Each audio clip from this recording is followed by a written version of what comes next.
Hello friends, পিঠাকে কিভাবে পাস্তার রূপ দিলাম সেই গল্পই আজকে এসেছি আপনাদের সাথে শেয়ার করতে। বাংলাদেশের ঐতিহ্যবাহী পিঠা ম্যাড়া পিঠা অথবা গোটা পিঠা তো আপনারা কম বেশি সবাই চিনেন, তাই না? সেই পিঠাটা দিয়ে আমি তৈরি করে ফেললাম পাস্তা। আমি এখানে কয়েকটা ম্যাড়া পিঠা নিয়েছি। এগুলোকে এখন আমি জুলিয়ান কাট করে অথবা লম্বা লম্বি করে কেটে নিব, ঠিক আমি যেভাবে কাটছি ওভাবেই। আর আমি পিঠাটা সাধারণত তাজা পিঠা দিয়ে করেছি, আপনারা চাইলে লেফট ওভার পিঠা দিয়েও করতে পারেন। আমি একটু মোটা করেই কেটেছি, ঠিক এভাবে। আমার পিঠাগুলো কাটা শেষ হয়ে গিয়েছে, এখন এটাকে রিকুক করার পালা। প্রথমে একটা প্যানে আমি তেল গরম করে নিলাম, তারপরে দিয়ে দিলাম একটা ডিম, আর এটাকে খুব ভালোভাবে স্ক্র্যাম্বল করে নিতে হবে। তারপর আপনারা আপনাদের পছন্দ মতন সবজি দিয়ে দিবেন। আমি এখানে নিয়েছি টমেটো, কাঁচামরিচ, গাজর, বরবটি। আপনারা চাইলে যে কোনো সবজিই কিন্তু ব্যবহার করতে পারেন, আমার হাতের কাছে যা ছিল আমি তাই দিয়েছি।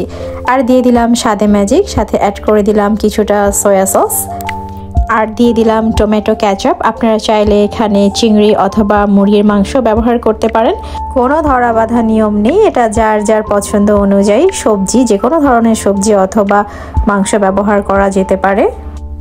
ডিমের সাথে সবজিগুলোকে আমি হালকা একটু সটে করে নিলাম। এখন আমি কেটে রাখা পিঠাগুলো দিয়ে দিচ্ছি।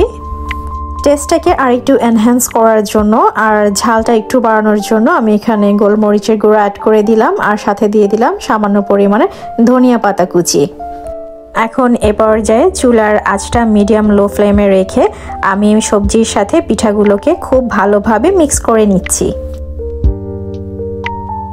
সবগুলো উপকরণ খুব ভালোভাবে মিক্স করার পরে যখন রান্নাটা প্রায় হয়ে আসবে, তখন আমি এতে সামান্য পরিমাণের গাওয়া ঘি অ্যাড করে দিব। এতে খুব ভালো একটা ফ্লেভার অ্যাড হয়। কিন্তু ঘিটা অ্যাড করার পরে আমি আবারও সব কিছু খুব ভালোভাবে নেড়ে চেড়ে মিক্স করে নিলাম। তারপরে টমেটো ক্যাচাপ দিয়ে সার্ভ করে খেয়ে নিলাম। That's it. আপনারা এভাবে তাজা ম্যাড়া পিঠা অথবা লেফট ওভার ম্যাড়া পিঠা এভাবে আবারও রিকুক করে খেতে পারেন, খেতে কিন্তু অসাধারণ হয়। আমার ভিডিওটি দেখার জন্য ধন্যবাদ। আল্লাহ হাফেজ।